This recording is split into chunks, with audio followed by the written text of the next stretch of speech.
Hey, everybody.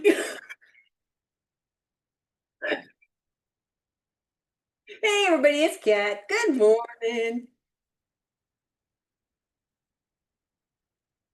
Hmm.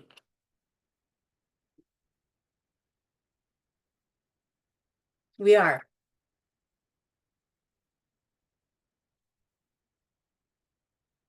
Yeah. Matt, what you yogurt? Okay.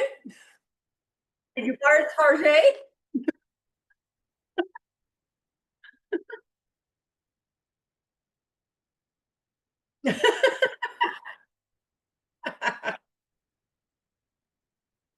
Oh, yeah, yeah, yeah. You get the big pack, huh?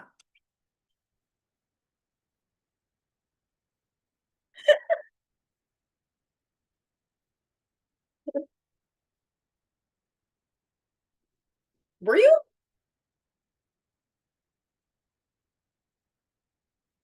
Oh my gosh. So that's Get all your right. set straight, Matt. I know. What can I say? I'm the worst. Okay, here we go. All right, you can hear me now. Everybody Mhm. can hear me now. Everything is fixed. Hey, everybody. Good morning. We didn't talk about nothing. Yeah, we didn't talk about nothing yet. All right, talk about Nothing. nothing. Talk about Nothing. nothing at Nothing, all. honey. I appreciate everybody telling me though. Oh, you guys are so nice, and you want to hear me too, which is also very, very encouraging. I want to hear you too, man. You I know. don't do well with this by myself, okay? Well, I mean, it might be an interesting experiment to find out what it would be like for the audience to only be able to hear you throughout the thing. No, you don't want that. You don't want that. I No, wonder thank what it. no, I, thank you. I wonder what it's like for the audio listeners if they think like the radio's broken or something. They're used to us. Oh man, give him a moment. He'll figure himself out. I know, right? This is like the most unprofessional podcast presentation out there. Kat needs to see the chat too. You know, Jeannie? Hi, everybody. Hey, Jeannie. How's it going, Jeannie? We tried that once, and Ma was just so distracted the entire time she couldn't handle it. It wasn't good for me. It No. wasn't good for me. I had a really, really hard time paying attention to the chat, paying attention to Matt, and then thinking my own thoughts. I just couldn't. I just It couldn't was. handle it. I just couldn't do it. I just couldn't do it. I just. Uh, well, Chandra's here. Hi, Chandra. Pack on into the elevator. Follow Chandra's lead. Chandra's here. Yeah. Jeannie's here. Rochelle. Come Hello, on, Rochelle. shoulder to shoulder. It's Come on okay. in. Pack on in, Del J. There's just enough room for you. Carolyn. Carolyn, jump on in. Carolyn, I'm about to push the button. You, Dak, you better hurry on in. Yep. Sandra, slip on in. Billy, Billy, Billy, these doors are closing. Don't let them clip you. Keita, Keita, stick your arm in before these doors close so you can get on in too. I put my foot on it. I'm holding the door open for just a minute, and you know that right hand side elevator don't work, y'all. Right, we have to pack into this one like Bill and Ted's Excellent Adventure. You know, at the end, they're all trying to go home. Yes. Excellent. Be excellent to each other, everybody, as we sail on up to the 10th floor. As you step Yeah. on out into the 10th floor, there really isn't anything happening because everybody's still at the nurse's ball. That whole thing has just ended. Yeah. We go into the wee hours of the morning after that to a point where like they're hanging out at the Brown Dog Inn diner I brewery saw that. thing, right? You That's know, a, like Nina's there, chilling, mhm. hanging out, talking about stuff, thinking about things. Maxie shows up, and it's obviously like 3 in the morning after everybody's gone to bed. Yeah. I thought that was interesting. I thought that was interesting. And then Lois, by the end of the week, is coming into the Quartermain house, and she hasn't brushed her hair since the previous night. And they're starting to do these hair details on the show, Maud. It started with Emma. We see Really. it with Lois, where they're just kind of allowing it to get messy, depending on what it is that's going on. Because Emma shows up at that college party, right? And she goes swimming. Yep. Yep. And then for the next 4 days of her sitting on the beach talking to Jocelyn, she had all that frizzy hair going on. She had that dry, natural hair. Yeah, she had that, oh, my do was undone Uh-huh. hair. Lois, the same thing. She'd been running around being confronted on the pool by literally every Quartermain in tandem, one after the other. Yes. Oh, Lois messed up. Big time. Lois messed Big up. She time. was sure crying her eyes out on Friday. She sure was. She sure was. And so there's nobody to find here on the 10th floor, except for these people. We got some interns hanging out, taking notes, as the teacher is closely watching. some sort of operation happening, some sort of intense procedure happening on the other side. Actually, something might be going wrong, which is why she's leaned in so much. So, well, we're going to hope for the best.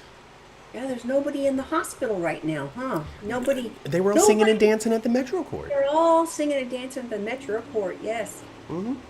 And then after that, splitting off to go fight with each other, to argue, to confront, going up to the pool, going home to Grandma Carly's, showing up on doorsteps, being like, let me have my kids back, let me just kiss them. And then he just kind of pushes her with the palm of his hand to her cheek and just says, go away. Yeah. This new Michael, he's going to be a little darker. This new Michael's going to be a little meaner, a little darker, a little more, I wouldn't say masculine. I wouldn't say he's more masculine, but he's definitely different. Well, there's just something different about just his voice itself. Mm-hmm. It comes out so deep, so serious. Don't sound nothing like Jimmy Stewart. Because so Chad Duell, we all know and love him as Michael. He when we think of Michael, it's not going to take long for Rory Gibson, I think his name is. It's not going to take long for that guy to kind of take over who we picture when we think of Michael. But I'm still on the picturing Chad Duell train when I think of Michael Corinthos. And that's because he played the dude for so long, and we're just kind of used to this man who is Jimmy Stewart in a way. Not quite Drew level with things, you know what I mean? But still someone that is a little bit capable of bouncing off the scenery to a degree.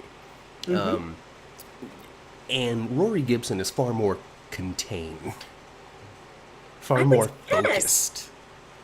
Yes. And seems more serious. He's not fun-loving Michael no more. I don't know about dark Michael. People are open for the Michael that takes Donna away, or not Donna, but Avery away from Sonny because he's such a bad man. Well, he's been mad at his dad in the past several times, where he doesn't want him to be his dad anymore, and then he always changes his mind if something happens. I'm Michael Corinthos now. Now I'm Michael Quartermania. It won't be long before I call myself Michael Ashton, okay? Or Michael Morgan. Michael Morgan. My real dad's Jason. Goodness gracious. Wouldn't that be the revelation of a lifetime? What if the secret that Michael has been Jason's this whole time finally comes to light? And that's what brings Carly and Jason together finally after all these decades. I think that would be awesome. AJ fans would cry. Yeah, actually, somebody asked Sean Kanan what he would think if GH went in that direction. I'm curious to know. Yeah, what would he think? What would he think? Because, I feel like Sean Kanan might own the role of AJ just a little bit stronger than Billy Warlock. Like, Billy Warlock's my AJ because he was the 90s, late 90s AJ. Which is the one I watched when I was a teenager. That's the most prominent storylines that AJ was in. I didn't really watch it when it wasn't him. Yeah. But Sean Kanan, I think he's most people's AJ in their hearts, right? Oh, I think so, yeah, because he originated the character, and the last one he was also the last person to play him. Yeah. Because he played him, and then there was Billy, and then he came back and played him again. He came back, and then Sonny was like, I can't believe it, you could plow. Pew, pew. Pew, pew. Just like I shot my son. Yep. God, they love bringing that back, don't they? Anytime there's any sort of reference to keeping the secret from Sonny. Yeah, well, it wound up with Sonny shooting his own kid. Yeah, don't you know? And goodness. Yes. Goodness. Sean Kanan is my AJ, says Chandra. Yeah. And Jeannie just never liked AJ at all. Just any AJ. Well, he was a complicated character. AJ was always a complicated character. It's true. Well, it always was. Del J says the new Michael isn't playing around or falling for Willow's pathetic tears. No, no. No, he's not. No, he's not. But, I don't think he probably is aware. I can't imagine that Jason didn't tell him that she was there and wasn't allowed to see him. I am sure that Jason has told Michael everything. Even though Diane is the one that was given the blame. Right. Right. I can't wait for that. I can't wait for the Michael and Drew showdown that's coming. It's going to happen in court, I guess. Yeah, I guess so. So I'm presented now by Professor Angela in our Twitter inbox. I'm sure you've seen it. The weekly upcomings, the breakdowns, I think that they're called. It's not necessarily what the breakdown writers write because they're very small. They don't need like a team of 8 to do that. But like the media breakdowns, I guess. Your little TV guide blurbs, if you will, if you know the reference. Sure. 2 or 3 sentences about what the episode's about. Well, yeah, and like when you go to your streaming device, a lot of times, especially if it's or what, it'll give you that little blurb. Exactly, like Anna learns something new, Carly breaks down, that sort of stuff. So it doesn't give it away. No. But you kind of know what's in there. Yeah, you know who the prominent character is. Yeah. A little tease, someone learns the truth. I wouldn't mind that kind of tease. Yeah. I don't mind that kind of tease. I just don't want to know exactly what's going to happen. I came across, and you'll see, if you follow us on Twitter and go into my replies, all right, our replies, I don't want to just own them because Mom goes in there and tweets sometimes too. If you go to our X, not our Twitter, it's X now. It has been X for a long time. If you go to that thing, if you go to that thing and go into the replies, and you're curious, you will come across a spoiler for General Hospital upcoming. One that I'm not going to share with you here on this show. But if you go visit us over on social media and look in the replies, you'll find it. I'll find it. Okay. I have to do that myself because I don't know what this is. I know, and I'm not going to tell you either, Mom. I know you're not, huh? But it was a spoiler, and I was like, oh, okay.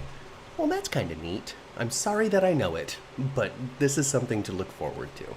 Gosh, this one annoying fly. You guys can't see it, but it's just buzzing around. This room is strangely humid. I don't know why.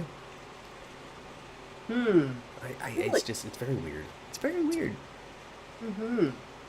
Whatever. I'm bouncing off the walls. I've had too much caffeine this morning. Have you? I have. Jill Cat Lady Jones. This is my second cup, but I don't know. Maybe I'm just energized. Maybe you just maybe you're just full of it this morning, Matt. Jill Cat Lady Jones, welcome to the show, Jill Jones. And Daisy. Hi, Daisy. Michael has always been more Jason's son, says Daisy, and that's the truth. Absolutely. Really, Michael is especially in the last few months. Oh, very much so. He hasn't went to his dad for almost any advice and hasn't really confided in Sonny all that much. He's been confiding in Jason. He's been going to Jason like he would a father. Honestly, he absolutely, totally, 100%, I agree with you. And if I was in a position where I had to choose between confiding in Jason and confiding in Sonny, it would really depend on the result that I wanted to come from it. If I wanted somebody to be, like, attacked, or outright publicly assaulted, or have their life blown up and never succeed, or go into the Pine Barrens, or, I don't know, some sort of arson comes by and burns down their bar, I would go to Sonny for something like that. Me too. Like, hey, I need you to wreck Drew's political career. I'm going to Sonny for that. Yeah. Hey, I need you to keep it quiet that I'm coming back. Make sure we book this plane to gas it on up. Don't tell anybody I'm coming. Oh, by the way, go get Scout. I've already filed the paperwork. Excuse me, Amelia. I've already filed the paperwork. I'm going to Jason for that. Oh, yeah. 1,000% I'm going to Jason. And Jason is never emotionally charged in his response. Never. He's not going to make a quick decision based on emotion. No. But he is going to pick up the phone and go, what do you need? Exactly. I loved it. And while we're talking about things that we love, Mother. And I wonder, Carly is going to be mad, I think, when she finds out that Sasha's baby, is Michael's. I think she's going to feel betrayed that she was left out of the knowing. She'll have the opposite reaction of the Quartermains and Gio. Exactly. I mean, I think she's gonna love the baby no matter who. She Okay. totally loved the baby. Opposite reaction of the Quartermains in Brooklyn, then we'll say, because they've been very like, okay, all right, that's fine. Mm-hmm. It's fine. Even Ned was like, all right, like, am I disappointed? Of course, I'm slightly disappointed, but I'm also not going to judge you for a decision that you made when you were 15 and I wasn't even really around. Yeah, and he wasn't angry at all. I thought his response was beautiful.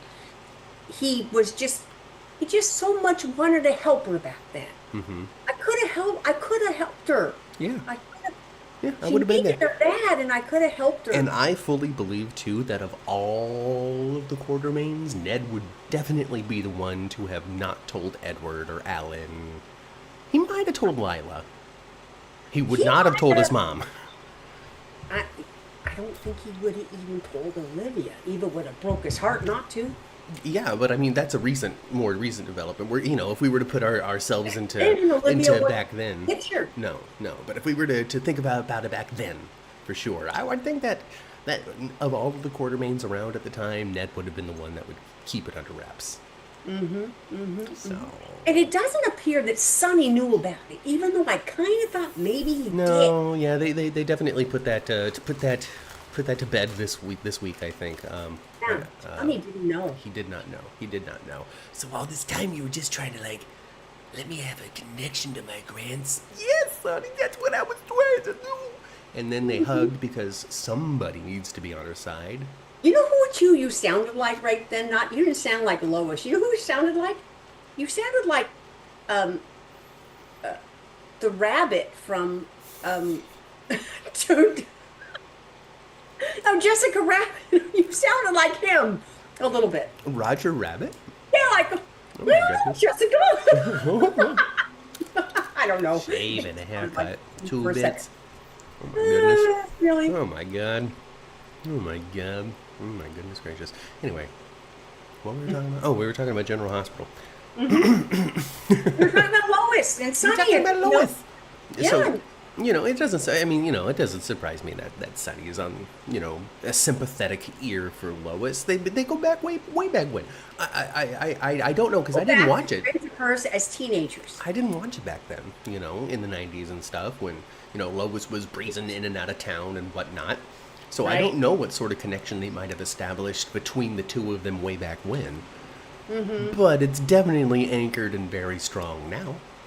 It is. So I don't know if anybody in the chat remembers any sort of old relationship between Lois and Sonny from when, like, Sonny was owning strip clubs or whatever.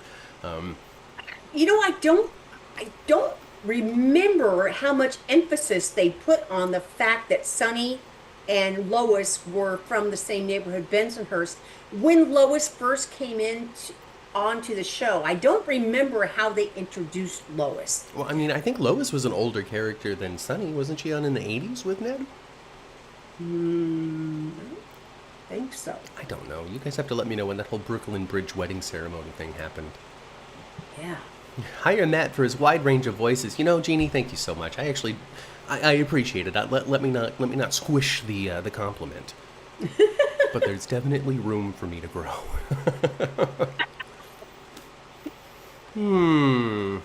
I really hope Nina doesn't betray Sasha. Sasha kept Nina's secret. You know what, Millie? Hi, Millie. Welcome to the chat. How's it going, Millie? You doing all right?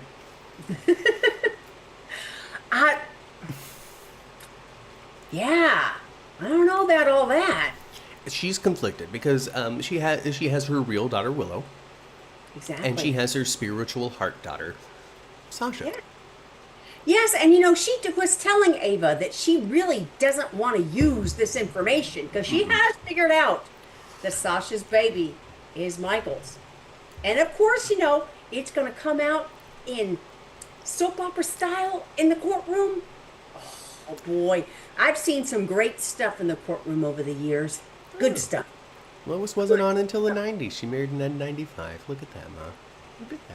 I didn't think it was the 80s. I didn't think so. But I just don't remember there being a huge connection between they didn't make an emphasis on the connection of Lois and Sonny like they have really with her. Of course, there was L&B Records and there was Brenda and there was Lois and all that stuff back then, but I just don't think that it was just that much they weren't just really because because seeing it too hard because Sonny was Stupp Brenda, kind of in that era too. Brenda came slightly before Carly, right? Like his relation, or was it after? I don't know. It was in between, actually. Kind of in between. So Carly debuted. It was in between. Okay, so like they've been married 5 times. They have been. They have been. I think Carly was debuted in '95, and if that's the same year that Lois and Ned were married, then L&B Records. Like, there's a bridge there for there to Sure. be a connection that was once upon a time explored. It seems like to me, Bensonhurst became more of a subject, and the refers to the old neighborhood became way more evident when Connie and Olivia joined the cast. Because they knew Sonny. That was the connection to the cast. Exactly. That was the introduction. I like this week. Where Tracy was like, "Come on, when you were bouncing the kid on your knee, you wouldn't have known. It's like you were psychic at the time." It's hilarious, right? At the time. Because that would be for a eagle-eyed viewer and somebody that really thinks about the details of the characters. That is something that someone might have thought about. Like, well, look, in the past, Olivia's been able to sense things. Why didn't she sense this? Oh, her gift wasn't gifting at the time. It wasn't gifting at the time, or the lie was just so deep. Wasn't gifted at the time. So it's interesting. So my brain is caffeinated, so it's bouncing all over the place. But we're still on subject. But what I want to bring up is Brooklyn's confrontation with Lois. Mm-hmm. End of the week, Lois comes in, hair's all frazzled, talked about the optics of it, but now let's talk about the content. Mm-hmm. I don't know how anybody on any other show is going to win an Emmy for this section of time. The upcoming Emmy Awards ceremony, I do not think is covering these months, but the one after that will. And yeah, it isn't calendar year, isn't it? No, I don't believe so. I think the time in which the Emmys at the end of this year are for like the entirety of last year. So like timing is really off when it comes to Emmys. Oh, okay. There's a long gap, from my understanding. I could be wrong. You guys do your own look-a-doodles on Google about it. Look-a-doodles. Well, I don't want to say research, because to do research, you need to like actually put your research cap on and go like dig into the raw data. Mm-hmm. Yeah. And I'm serious because I called it data. Then you only talk about it when it's serious. If it's not serious, it's data. Oh, okay. Go get me the data on that. That's But then if you need the data, oh my god, you better get it right. Absolutely. Well, anyway. Yes, all of it was so good. Super good, super great. All capital letters when I wrote down their names. Good. Amanda Seton, Rena Sofer, kicking butt. I loved Tracy with Gio. Tracy with Gio was also super, super, super good. Like, so there's like these key moments that happen in both of these interactions that I, of course, was very excited to talk about this Sunday with you, my mother, and you, the chat there that I see. Hi, chat. Hi. How's it going? So we can do it chronologically. We can start with Tracy and Gio, okay? Setting the stage for the people who definitely saw it, because this is a General Hospital podcast, and the reason you're here is because you watched the show. So, as you already saw, Tracy comes storming back into the house all in a huff because of what happened at the PCPD, getting arrested, having to take the 8 bus back. Matt getting snippy with her. Yep. She hasn't had her nightly caviar. No. Her thimble of red wine. Bus and everything. There's no face cream applied. It's far past that time for her to get her to make sure she got all of her steps in for the day. Oh. All sorts of things. She's had a heck of a day. She's had a heck of a day, for sure. And then Jason was just like, and then left, right? So, boom, boom, boom. What a disappointing night for Tracy. She almost tackles this poor boy when she comes into the house. Yes. And learns very quickly that Gio is Gio Quartermain. Yes. He tells her. He tells He her. says, you know what, Tracy, all that time in which this, that, and the other stuff, well, the joke's on you. I've been family the whole time. Mm-hmm. And And she did not let him stuff himself out of there, did she? He tried twice. he tried, she tried, Out of he tried. But, you know, when you're dealing with your 80-year-old great-grandmother, there. I Mm-hmm. guess you just kind of have this ability to just, you know, have to listen. Maybe it's the Lila in her, because as she grows older, I'm sure you all see it yourselves. She is way less like Edward and way more like I Lila. tell you what, she can tap into her dad. She sure can. She can. But, but, if you'd have told me back in the 70s and 80s that Tracy would ever have this kind of compassion and love, I would have said, no way, she's hard as a rock. Never in a No million way. years. She Never. her no. Her heart's like a sieve, you know? No. All it does is take. She doesn't give anything with it. Just takes. It drains people. She's an energy vampire. No, she was like, no way, no way, and just the love and compassion in her face was just like no, and she pretty much, I mean, you're stuck with us is pretty much what the end of that conversation was. You're a quarterman and you're stuck with us. Jane Elliott is a goddess. She's so She good. is what anybody on daytime should aspire to be. It is so interesting sitting here and podcasting and observing the performances of very seasoned actors, especially in the genre and the craft that is soap operas. You have Jeannie Francis, Deidre Hall, Lucy. I'm just start saying names instead of actors because it's way easier for me to access.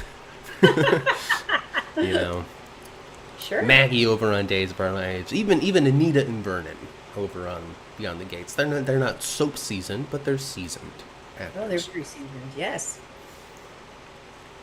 But Tamara's pretty seasoned for soaps, though. there's only one Jane Elliott Yeah. who stands, in my opinion and my opinion alone. Don't take this as fact, folks, but leave a comment if you disagree. Shoulders above those other actors. Not to disparage them, because they are great in their own right. But there's only one Jane Elliott. I think Jane Elliott just I think she really has a love for the character of Tracy Quartermain. And I think she really understands her, Mm-hmm. just knows every nuance that it should be. And I think that when you have the character who is like Tracy, to compare to somebody, Tracy versus Laura. Tracy, the bad guy, and Laura, the good guy. Mm-hmm.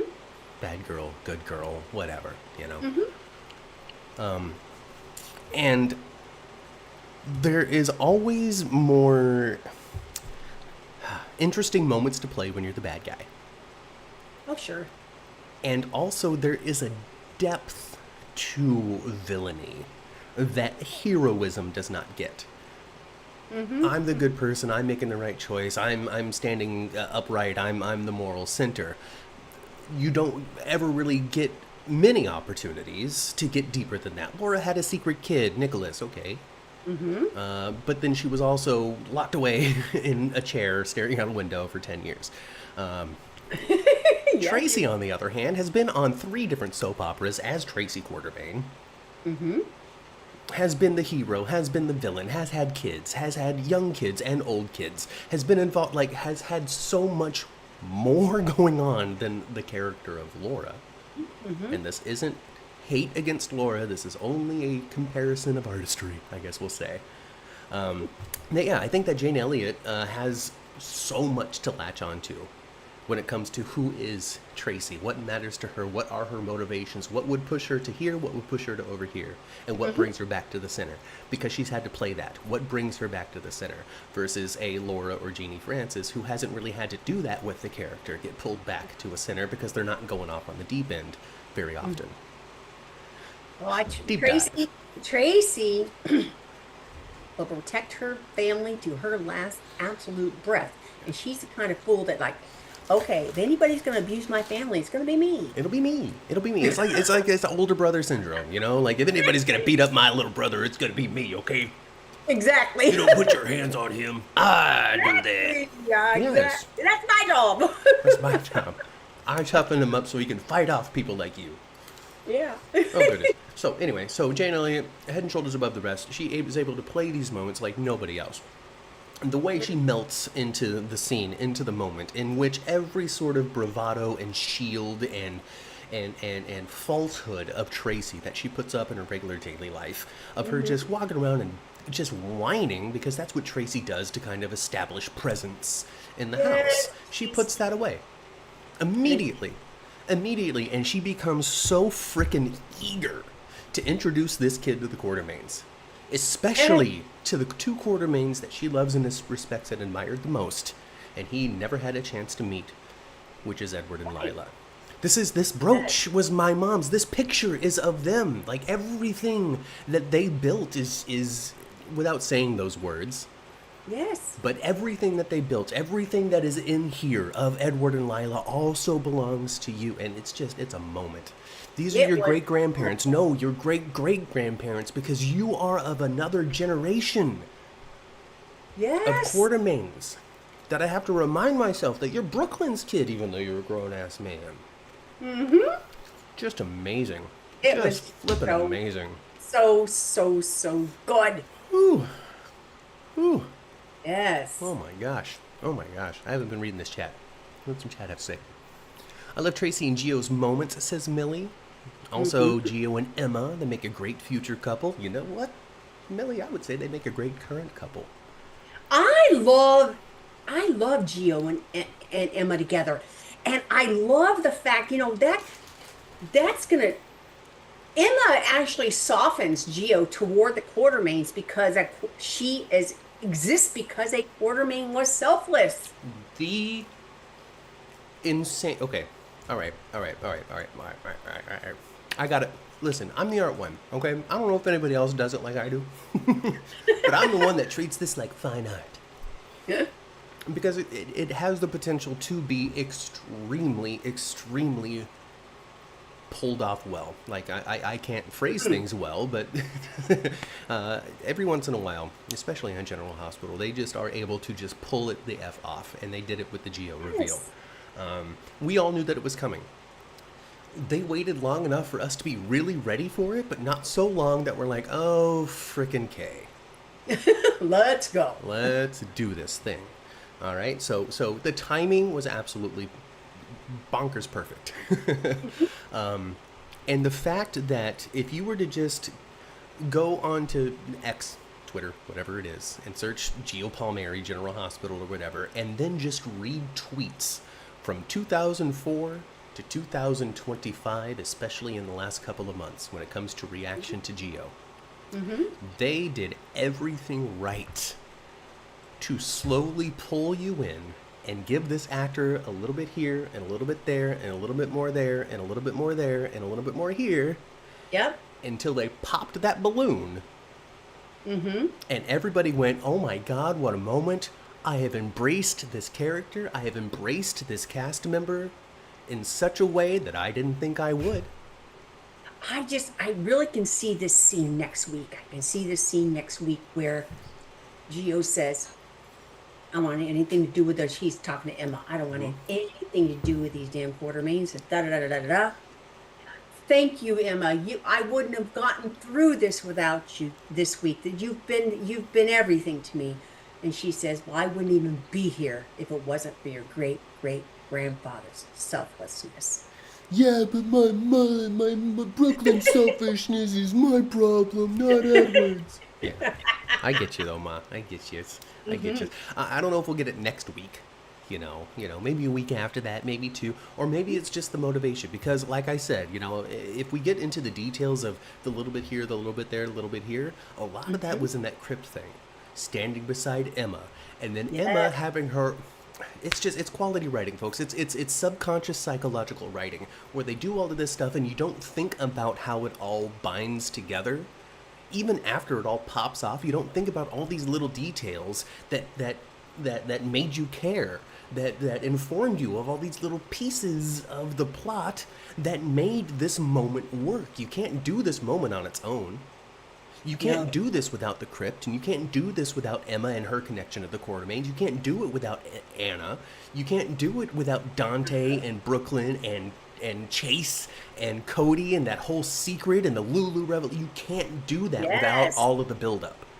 Yes. It's just so Yes. good. It was so good. And, and of course, Matthew's got an artsy-fartsy mind. I really don't. I really don't. But you know what? When it was really evident to me what you're saying was when we went and had a conversation with Fido, and the way yes, they think about all those things, you guys. They dissect this show. They just don't run it. I mean, that's really thought-based. A lot of little, every little nuance is not automatic. It's thought up already. Yeah.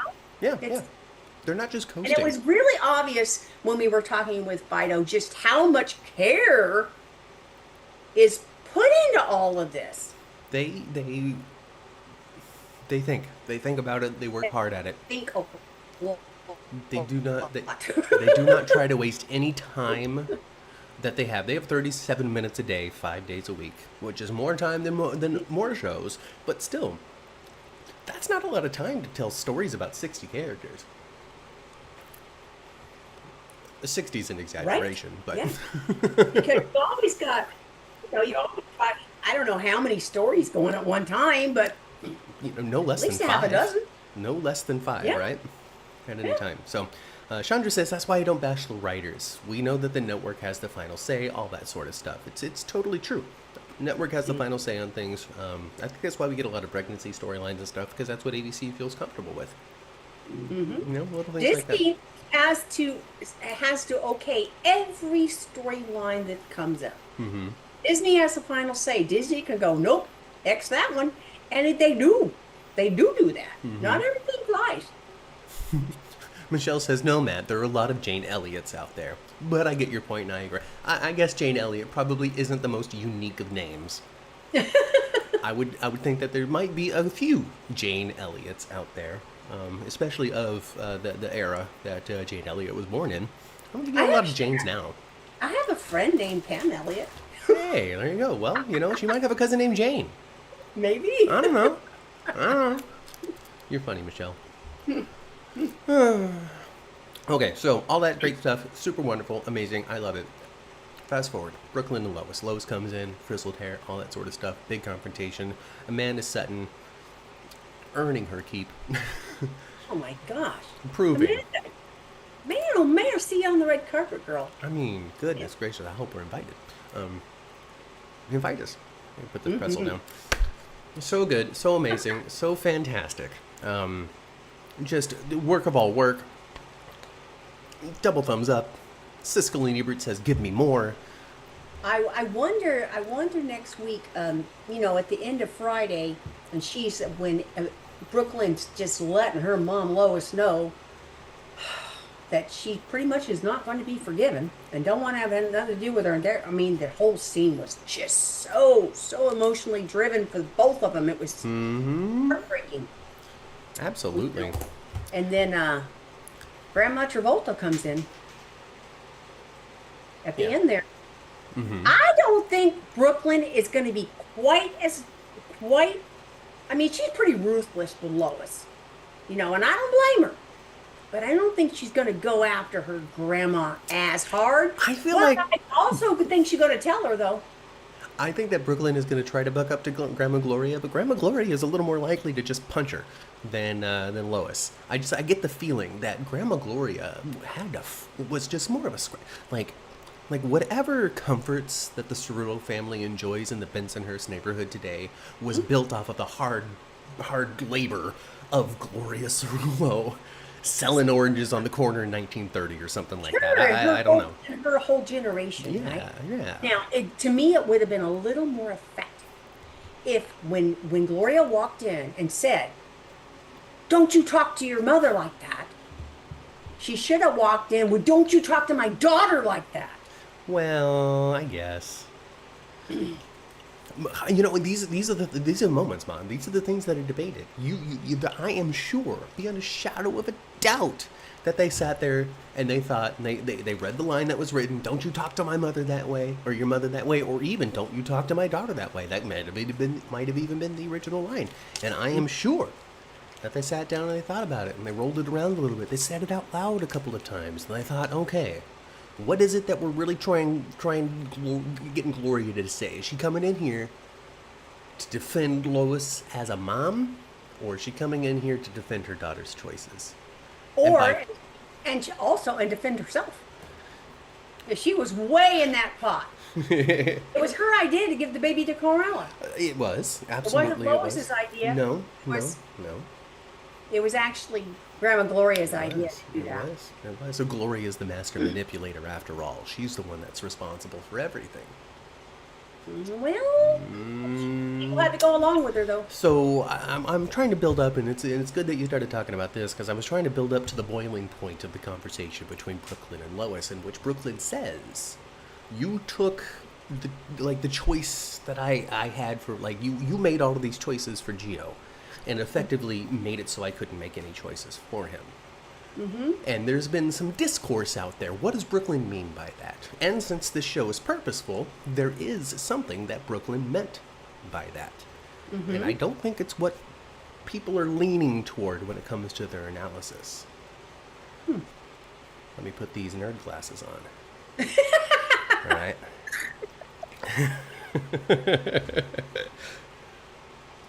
Brooklyn was saying, I made one choice for my child. Yeah. And that was to put him up in a closed adoption with the hopes that he winds up with a good family. Yeah. You gave him to your cousin. That is not doing what I asked you to do. No. Camilla? Mm-hmm. Camilla didn't adopt this baby. Camilla pretended to have this baby. Yeah. She did. Gio was never adopted. Ooh. I didn't think about that, but you're right. He was never adopted. Gio was never adopted. He was raised by somebody, a good family. Maybe the Cirillos actually doctored his birth certificate.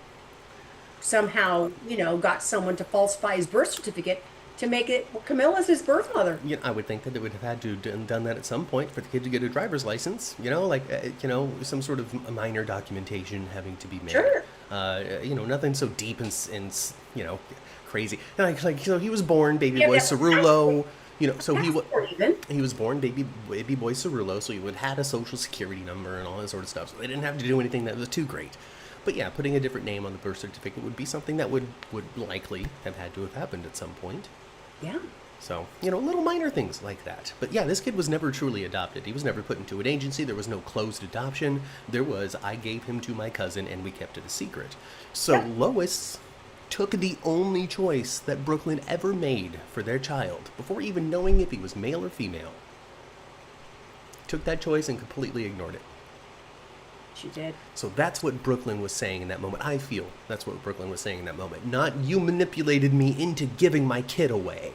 Mm-hmm. I don't think that that's what Brooklyn was saying. I think that she was saying, I'm so hurt because one thing that I thought that I did, I actually didn't.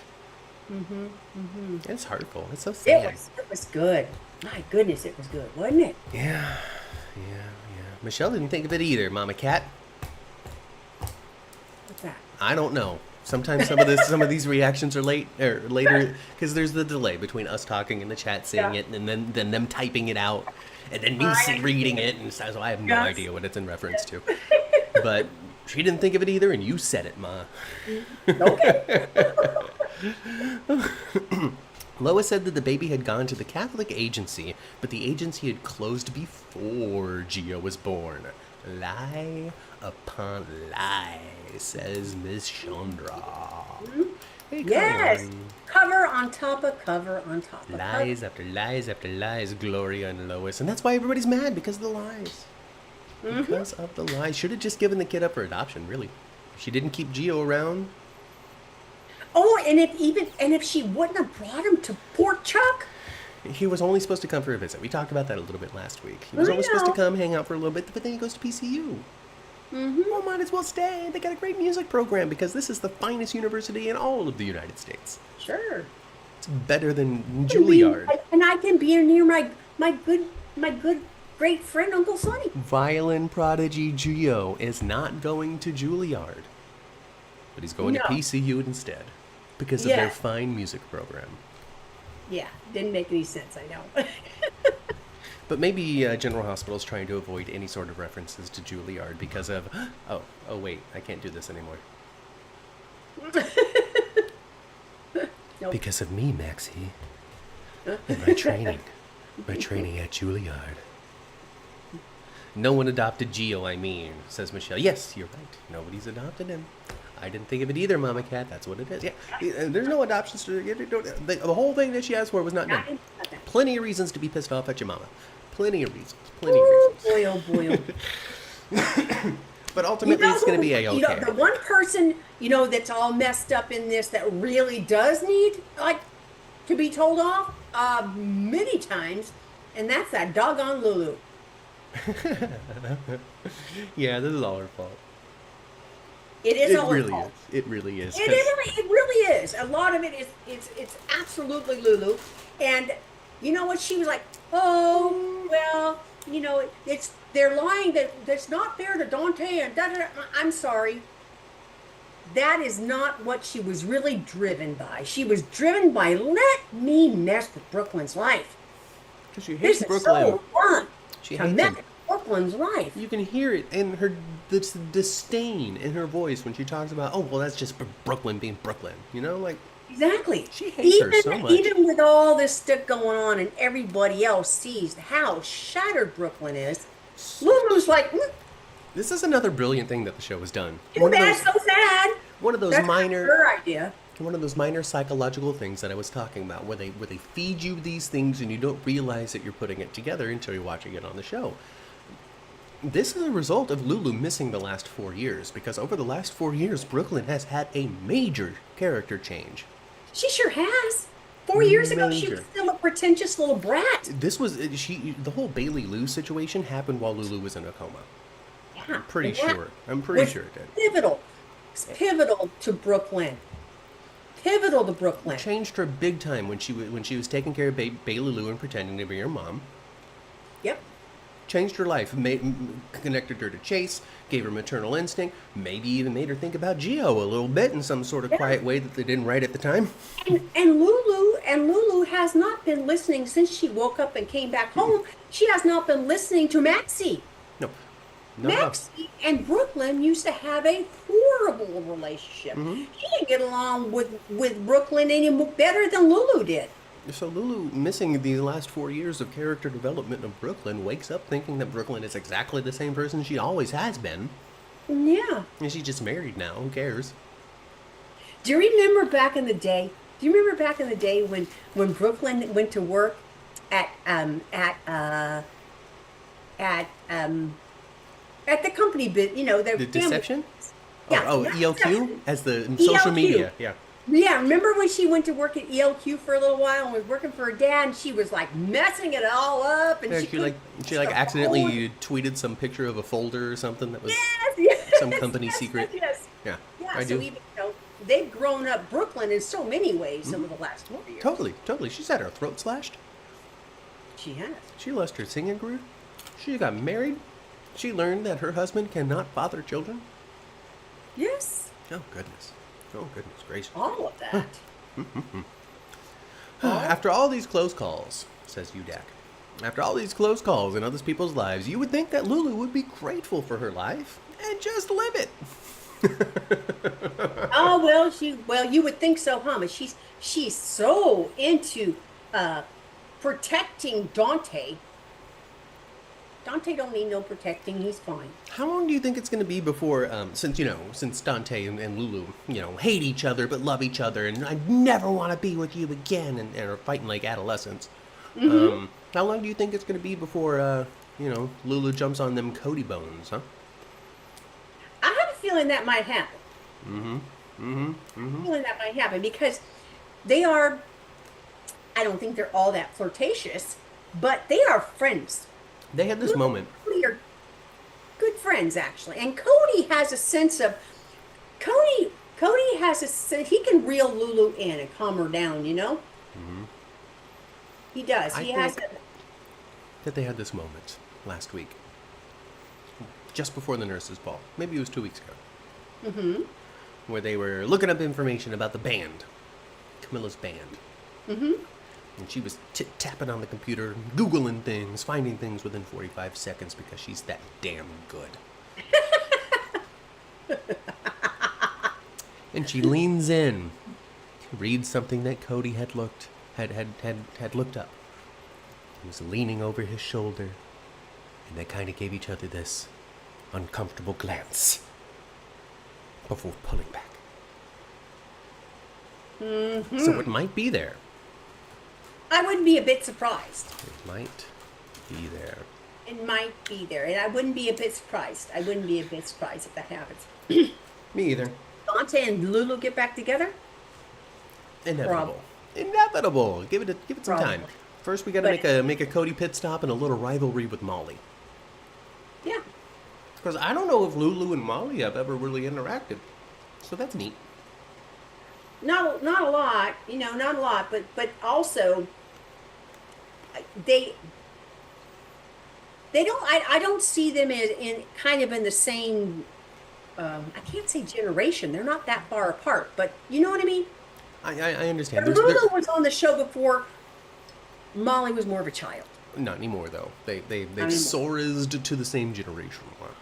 So it's entirely possible that there could be some sort of, I don't know, because when it comes down to it, there's always new and fun interactions and pairings that you can try when you have an ensemble cast like that, especially when it comes to, I guess, members of the family that don't really interact all that often. Not that they're related to each other, but like members of like the Corinthos Cassadine / Lansing. And then the Spencer side of things, you know what I mean? Like that element of like a Molly Lulu thing hasn't really been explored. Age part of it, but also now we have the opportunity. So I'm curious to see new characters interacting with new people because they kind of get siloed off every once in a while, like. Well, they do something else with Molly. They do. They need to do something else with her character. Have some other, because right now it's just the Christina thing. I don't think that's enough right now to make Molly all that interesting. And more toward the end of that arc as well. Yeah, absolutely. So, Christina's a whole different story. Goodness gracious. So, just sitting there in a meeting with Lucky and Alexis, telling the story, figuring out what's going on, and Alexis being like, "Oh God, you guys are cooked." Jeez. Yeah, you're cooked, not you guys. I guess Lucky to a degree because he didn't say nothing and new. But mostly Christina. Even to a point where Christina's like, I'll just turn myself in. God. And Alexa's so far gone now. It's like, oh yeah, and then break your sister's heart? I'm like, yeah, actually, I think that she should just do this and deal with. She's gonna get caught. Oh, of course, especially since Laura's strolling on and going, hey, by the way, somebody's stealing from the Cassadine estate. $10 million. My gosh, oh my goodness, Rick and Ava are greedy, aren't they? $10 million. Well, I mean, so if it was just Ava, 6 months. Well, I mean, so what's happening is exactly what Rick said was going to happen if they didn't set up all the Shell Corporation stuff. So Alexis will be able to spin it and say, well, I'm investing in this, that, and the other thing. It's going to be good for Ace's future, just have the money sit there. I don't know, some sort of excuse that Laura will buy because Rick did all this work to cover it up. Sure. But originally, this was only supposed to be half of that. $5 million missing might not have checked a box. 10, however, 10's a lot. Not that five isn't a lot Alexis also. Alexis is kind of simple-minded to think that Laura is not going to take a gander every once in a while. Or that somebody would tell Laura what's going on. Oh, by the way, this thing just dumped 10 mil. Yeah. I know that it's $6 billion deep, but it's 10 million less. Chandra wants to know if Molly's divorced from TJ yet, and the answer to Chandra is no, because they were never married. Now, No, has their partnership been dissolved? Probably. I would think TJ went about doing that. yeah, And maybe that's why he's out there climbing Everest. maybe that's You know, why. we're gonna get pictures like Photoshop pictures of Taj Bello Well, I just don't. on I just. Everest. I don't think they've. I don't. They didn't write out TJ. Not really. No, he's just gone. He's just missing. He's He's just, just. he's hanging out with He's Grams. just. He's just always working a different shift. Well, a couple of weeks ago, somebody in the chat said he was on night shift. Yeah, there you go. But anyway, I think the reason why they did that is because they want to be able to just, shuffle him back in if they want to, recast him and shuffle him back in. Oh, definitely prime for a recast and a reimagining. But they would need to, and so this is something that we covered on the podcast weeks and weeks ago. I can't tell you what date it was because I don't pay attention like that. But weeks and weeks ago, when it became obvious that TJ was gone, and Taj wasn't coming back in the foreseeable future for anything, I commented, the show has never really known who TJ is. And until the show can figure out who TJ is, other than Jordan's son who's a doctor, then there's really no need or necessity for the character of TJ. As much as I like Taj Bello. There's no need for TJ. They almost had a need, almost, when he got kidnapped in the tippity-tapping Kentucky shoes. Yeah. But they dropped that very quickly because they wanted to keep Martin Gray a little bit more clean and proper and not tie him into Cyrus ultimately. So, all that to say. To say, good luck, Taj Bello. You got your degree in art, in filmmaking, so I'm sure the world's going to open up for you greatly. Plus, he did that play in I think it was in South Africa or something, so. Oh, that's cool. So cool for him. And Chad Duell also out there doing plays and stuff. So these people who departed from the show seem to still be busy. And Kelly Monaco's podcast will come out at any point now. So keep your eyes peeled for that. I'm sure she'll have all sorts. Do a podcast? She's going to do a podcast, or at least she said she's going to do a podcast. Here's the thing, though. It hasn't dropped yet. Huh? About what? I don't know. Stuff. Oh, I just wondered. Their thoughts, feelings, and opinions on the world. I don't know. But it hasn't dropped yet. She announced it a while ago, but it hasn't dropped. From my understanding, it hasn't dropped. If I'm wrong, let me know. Put a link, because I'd like to click on it. But from my understanding, it hasn't dropped yet. So I don't know what the future is on that. But all of that to say, once you leave General Hospital, it's not like you go live in a trailer and rot or anything. There's still a life out there and still opportunity to be found. She's been saying that for months, that Chandra. Okay. So maybe it's something that'll never manifest. And folks, not to, speak out of turn or outside these halls.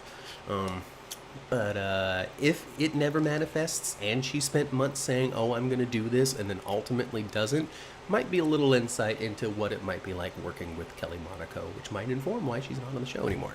I don't know. Just saying. Just reacting. I'm caffeinated. It's interesting to me that Kelly Monaco wants to do a podcast and has never been a guest on any General Hospital podcast. I think that what she wants to do is spend a couple of weeks talking about what it is that bothered her. But might not have much interest beyond that. But this is just me speculating. I've never met Kelly Monaco in person, so I couldn't say what she's like. I had an opportunity to go see her, and didn't go. Yeah. One of those punchline things? Well, soon after, she did Dancing with the Stars. She was on the very first season of Dancing with the Stars and won. Anyway, right after that, she did a residency in Las Vegas. Oh. Kind of like a burlesque kind of thing. Now, she wasn't now naked or anything, but it was a burlesque kind of show. And Mel B was on the show with her. It was Kelly and Mel B. How interesting. Neat. But we didn't purchase tickets and go. But I remember just big, giant posters everywhere for it. Kelly Monaco live at the Majestic. I don't know. I don't know the names of the casinos out there. I haven't been to Vegas in years. Molly and Michael? Nah, Michael and Sasha. It's very clear. Sasha's hanging out on that couch at Carly's house like she is the mom of those kids. Yeah, and taking care of them and everything. Yeah. Come on, Wiley. Come on, Amelia. Let's go put on our swimsuit. Let's go put on. And then okay. So adorable little tiny little Amelia, who's what, 2? How old is that little girl? 2, 2.5, 3? I would say she's 2. So, okay, so this Baby. this little baby might not even understand the difference between I'm pretending to be on TV right now and real life, because as Wiley's like, yeah, let's go put our swimsuits on. The little girl gets up and goes, yeah, and then follows everybody, and I'm like, oh no, does she think she's about to go swimming? I had the same thought. I had the same thought. This baby does not realize she ain't going swimming. She's gonna be pissed. She's gonna get back there and be like, where's my bathing suit? Oh, Exactly. They better take her over there to the swim. the Metro Court. At the Metro Court, yes. If that set is up, give that baby a dunk. You disappointed her, you guys. Just let her splash around. It's deep. That's a 4 foot deep pool. That's plenty for Amelia. Her and Wiley and Amelia can get in that pool and have a good old A time. great time. Just keep the electronics and the cameras away as they splash around. It's okay. It's gonna be fine. So yeah, I just had this thought. She like just because of her age, they wouldn't have given her a line. They wouldn't have said, okay, now say yeah as you leave. Okay, like they wouldn't have done that. So that means it was a genuine reaction to this other little boy saying, "Let's go put our swimsuits on." And I'm just, I know. I thought the same thing. And I'm like, I'm the kind of person, I'm just really, really intuitive to that kind of stuff. It's just like, you piss Mama Cat off in a heartbeat if you disappoint or hurt the child's feelings. I won't go ballistic on you. And they disappointed that baby. It made me mad a little bit. I better let her go splash with the Metro Court. that's so funny. Chandra says, "Yeah, I hope they put her in the Metrocourt pool." So we're not alone in this. Thank you very much, Chandra. Rochelle contributes to your Las Vegas story, Ma. Rochelle says, actually, she was in the showroom that she took over our space when Rochelle was in Stomp Out Loud. Rochelle came after our Planet Hollywood. Came out after our Planet Hollywood Casino. I'll try to clean that up a little bit.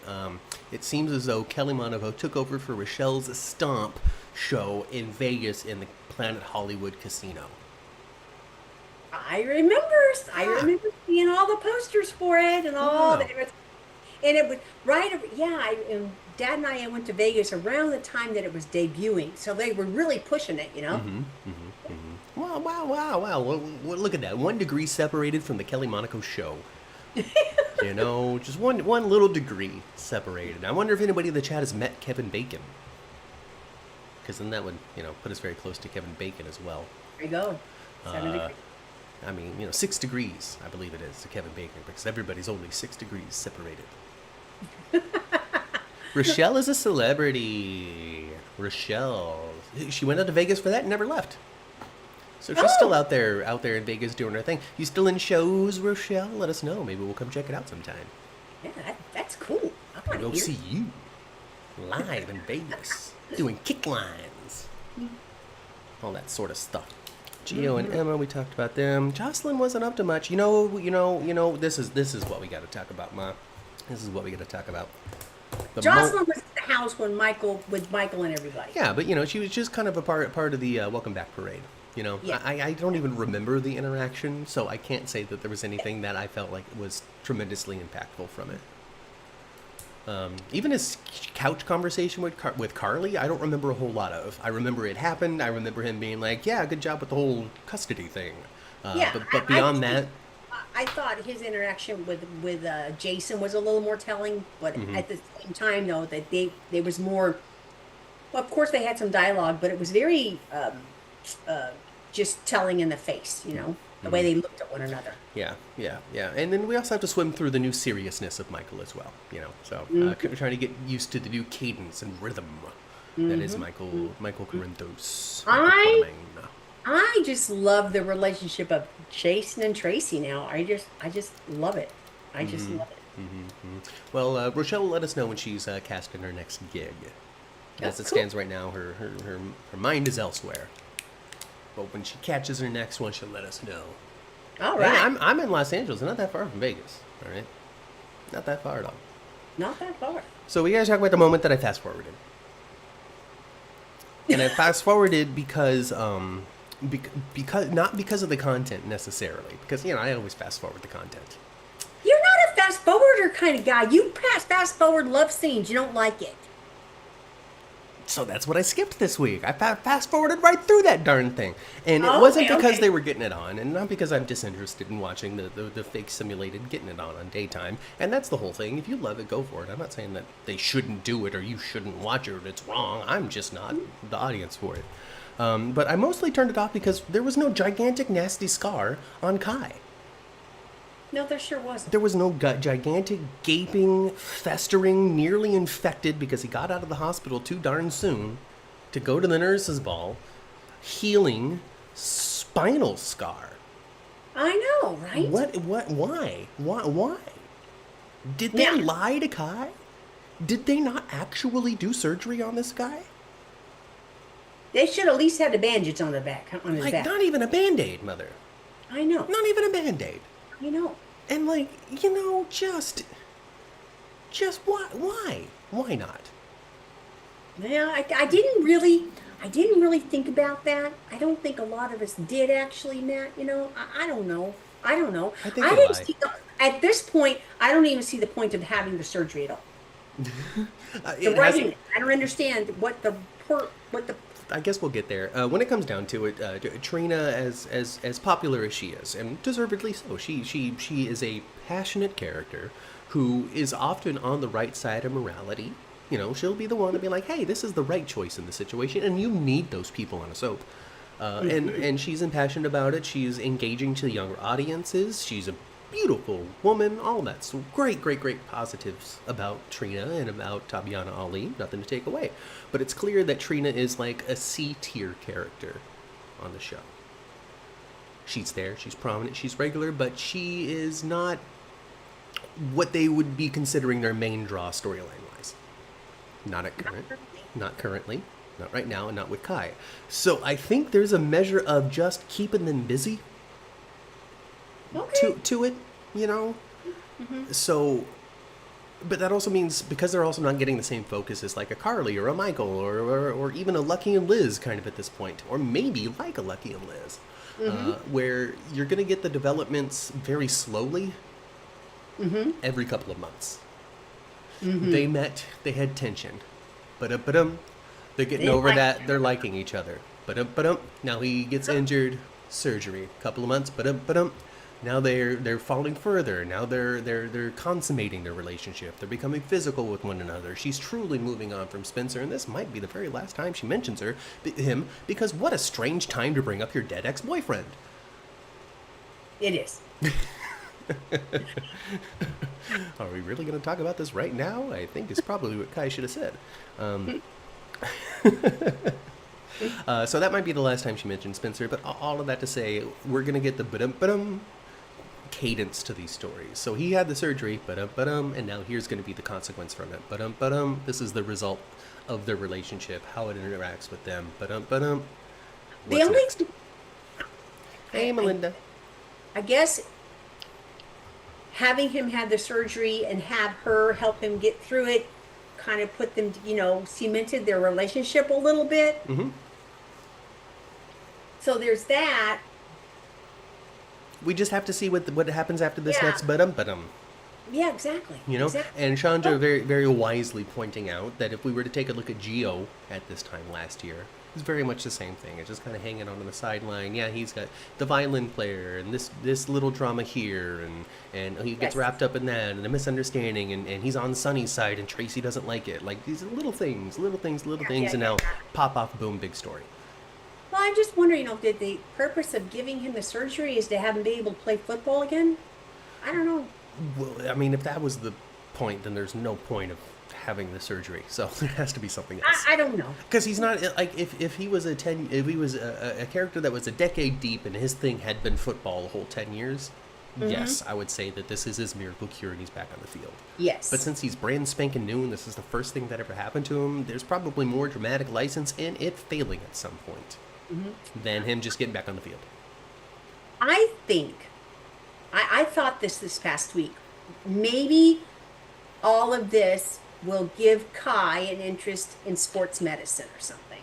Maybe. And he'll become doctor or a nurse or something. I think more often than not, it would feed into what's going on with Drew and his whole Quartermania and his nonsense and all that sort of stuff. So I don't know exactly what's next when it comes to all of that. We got to get through the custody hearing. But of all of the roads and possibilities out there, because it's medical, because it's Portia, it tied to a degree, because it's Drew sponsored and this, that, and the other, it's going to tie back into the Drew nonsense before anything else, in my opinion. David Hall says, and I'm going to read this out loud, and then I'm going to say a reaction to it that's very kind. And that's important in this world. It is. David Hall says, Elizabeth's complexion is equal to a gallon of milk. And then he puts a laughter emoji after that. Ma nods. See, factually, this isn't incorrect. Factually, it's not incorrect. The way that you write it makes it seem like you're trying to say something mean about Elizabeth, right? You know, it's like a gallon of milk. The cadence in there. You know, it just reads as if you're trying to, like, you know, needle her a little bit. Two things, David. Number one, she ain't here. She's not reading it. Number two, there are people out there, cultures out there that still aspire to have that complexion. Very much so. There are millions of people out there that would love to be as fair-skinned. Well, we didn't have a chance to talk to Rebecca, but we have seen her on the red carpet. We saw her. Yes, we did. But we didn't have a chance to speak to her. No. Yeah. She looks that flawless in person, too. It is even skin tone. People would Yes! kill to be as evenly complexed as Elizabeth. So is it more? I think she's been using sunscreen her entire life. You know, like it's been nowhere. great genetics. Obviously, she has great genetics. Not that anybody else's genes are bad, but when it comes down to it, they support a youthful, vibrant appearance for a longer period of time than somebody else. So, awesome on that. No, but when it comes down to it, yeah, she's pale. Of course she's pale. She doesn't get a whole lot of sun out there. She's also a little pale white lady. But sincerely, though, she really does have, like, flawless skin. And really has had flawless skin since she was a teenager, folks. And that is a statement. Another one that's got some beautiful skin, too, is Brooke Kerr. Man. Oh, yeah, she does. She's so pretty. Yeah. Her skin is so pretty. She is super pretty. She is pretty. I would pay good money for her skin, says Tracy. So there you go, David. Think about that next time you're saying somebody looks like milk. Maybe that's what she wants and what other people would aspire to be. Maybe. Chandra thinks that maybe Kai will have a setback and his family shows up to sue Drew. She would love for Kai to be a ward. Talk about a storyline. Oh my gosh. And that makes him a Quartermain, though. Does everybody got to be a Quartermain? Come on. Yes. That kind of makes him a Quartermain. It makes him Quartermain adjacent, right? Because obviously the ward last name comes from somewhere. Yeah. So it didn't just get invented because somebody used to be a Quartermain or was a Quartermain or because Edward had an affair with somebody. Mary had a baby. Right. With Edward. So, and that's Justice's father. Right. I totally get that, but Kai doesn't necessarily need to be Justice's son. No. Because then his last name would be Ward, not Taylor. That's true. But he could be a nephew, which doesn't make him a Quartermain, doesn't make him genetically a Quartermain or anything like that. Or maybe not nephew, cousin, I guess might be closer. I don't know exactly. It would be really kind of cool if they did it, if Kai and Laura had a scene together, because Mary May was best friends with Laura. They were tight. And wouldn't it be kind of cool if Laura said, you know, Kai, you remind me of an old friend of mine. You have kind eyes. You remind me of an old friend. Oh, that's my cousin. Mary May Ward. Oh, Auntie Mary May? I know her. There you go. Edward fathered Bradley Ward, Alan and Tracy's brother. Yep. But they didn't know about him for a very long time. I think Kai is a Ganon. Or Canon? Ooh, what if he's really a Ganon? He's related to Isaiah. No, I'm all for that. Yeah. I'm all for that not happening, though, and here's why. All right? We already had everybody be an Ashford. So we don't need everybody to now be a Gannon. You know, I'm totally cool with there being the Gannons, the Taylors, and the Ashfords on the show. Yeah. Yeah. Anyway, But yeah, Kai's got it, you know. Kai will be more interesting and give him a backstory. maybe we'll get there, maybe we won't. I mean, Dex was on the show for a long time without a backstory. Yeah, he Not a was. real one. I And used to be in the Spinelli army. been on for damn near 20 years with almost no. I used to beat up my senior officers in the army. That's my story. I'm Dex. That's the story. I'm Dex. David wants to know, and I'm going to engage with this comment that David made because it's much nicer. What is it going to take for Willow to dump Drew? Well, David, I think that Nina's right when she's leaning over that desk talking to I think it was Ava. Or no, it was Rick. Rick was like, "You ready?" And she's like, "I just don't know what I'm going to say." Mm-hmm. Because she's now considering, actually, is it better for my daughter's life? Because I do want her away from Drew. And she is so hooked by him that Yes. the only way forward might be If the she worst outcome. Sure, because she said if she gets full custody, chances are she will be pulled by the nose to DC because she's so starry-eyed and stupid And that'll be that. you know, and then not only will I lose my daughter, but I will lose my grandchildren. What has to come out is the truth. Nina has to blow her own cover. Yes. Well, Has to throw herself under the bus. I don't I say this week after week because I really, really feel it's the truth. I do not think at this point that is going to change Willow's opinion of Drew at all. Just change her opinion of her mother. Oh boy, could be. She is so blind with him. And he's sitting there in that car, just with the billows, just a little bit more. Just oh yeah, Yep. yeah, okay, I'm gonna fan this one. So Yeah. calculated. Absolutely, absolutely. Now he's got Lila's ring. What's he gonna do? Is that the diamond that's gonna power the weather machine? Maybe, huh? Time will tell. Time will tell. I see Isaiah and Willow in the near future. Michelle, I think you might be onto something. Maybe. Because that breakup between Isaiah and Jordan is definitely not something that looks to be going toward undone anytime soon. Yeah. I'm not going to say never because I think that they did that so they can reunite down the line and it might taste a little bit good to the audience because we enjoyed them together for that brief moment. Yep. But I don't think that we're going there now. I think that's going to be toward the end of the Sidwell story that at current, because I also see Sidwell sticking around for a good long while. Oh, I think Sidwell's going to be around. I think a year from now, we're going to see Sidwell stuff. Because I think that if they were intending on having a burning bright villain that gets captured quickly, he would be doing far more disastrous villainy right now. He'd be on the level of Victor, who's killing Hayden's mom and all sorts of different things by this point. I think, big stinker storyline we had this past year that just never had footing and never made any really sense. Pikeman. We can let it go. We can let it go. We can let it go. It's gone now. It's gone now. I'll repeat what I said earlier, says Del J. I wanted to jump through the TV screen and throttle Drew when he kept Lila's ring. Yeah. Jason. Tracy. Tracy, go get that ring. Tracy and Jason, you two go get the ring. Together. Yeah. You hold him down while I punch him, Jason. I'll tell you, Tracy would be.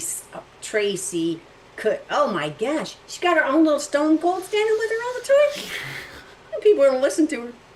TJ and Willow could have worked, says Chandra. Well, maybe we'll get that down the line. I don't know. It almost did work a few months ago. Remember Oh yeah, they almost made out. when she was lying about her disease and stuff, Yeah. and that TJ was her confidant very Yeah, often. they were hugging. Yeah. Yeah, Yep. Nina was watching A it couple like, times- Yep, a couple of times where Michael saw him, where Nina saw him. Like, what's they're too chummy. Vaughn will probably turn out to be Dex's older brother, and he and Joss will hook up. Wouldn't that be something? Wouldn't that be something? Let's see. I think that, me too. I don't think that will make Willow drop Drew, talking about Nina telling the truth. But she might tell Nina, well, obviously someone wasn't satisfying him, so he chose me. Oh boy. Oh no. Oh Oh boy. no. I don't really know what Drew's motivations are beyond just being a dick. You know? I really don't know. Because, like, I could see, ooh, I was attracted to her, but I don't really know how that spun into now she's mine, F you, Michael, how it did, other than just he's a bad person, and that's where we went in the writing.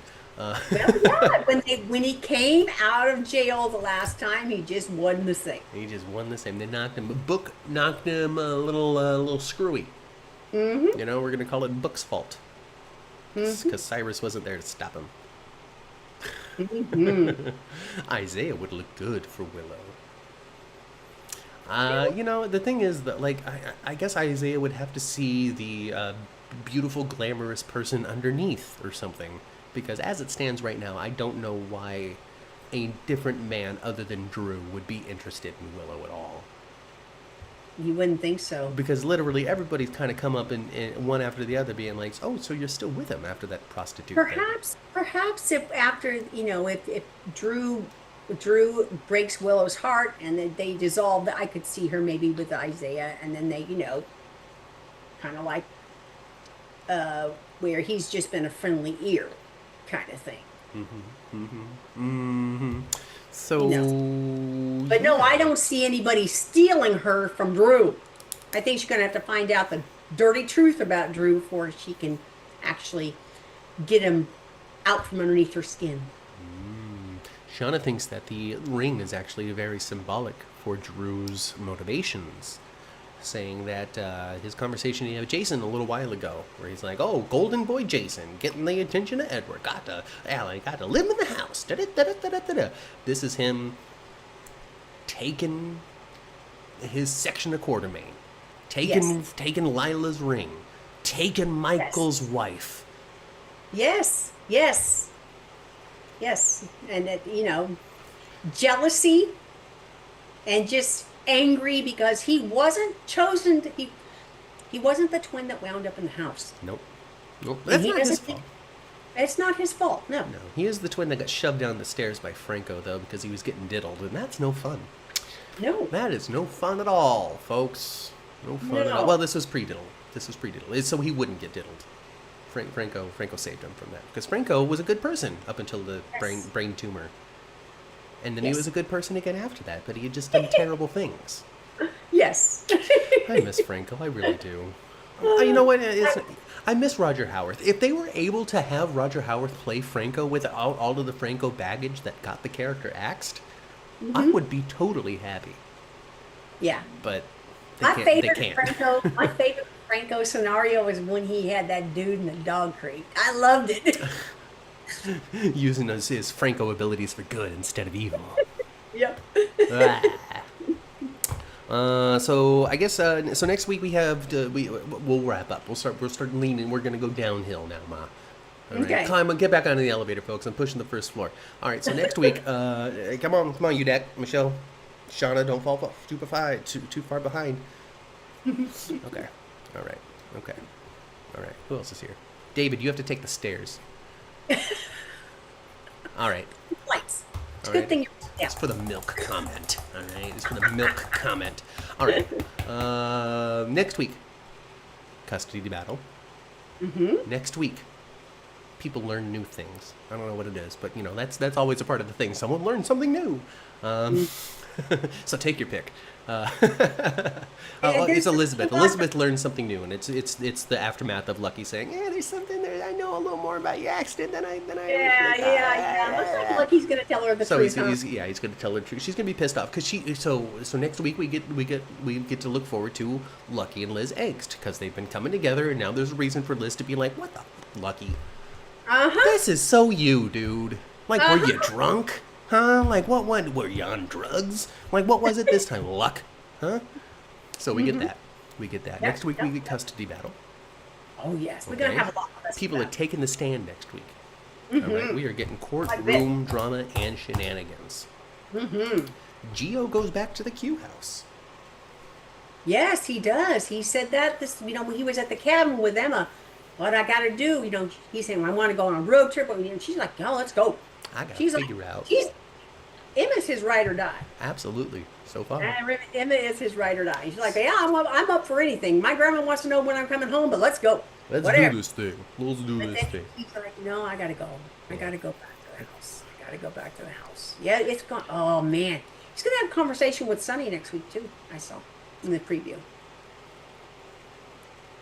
Yep, he's gonna do a circle of anybody that he thinks knew, and he's gonna find out that almost no one knew. Yes. He is. And he's gonna find out that his parents are actually as big of a victim as he is. Yeah. I believe that Dante didn't know, so he's gonna have to be convinced that Brooklyn didn't know.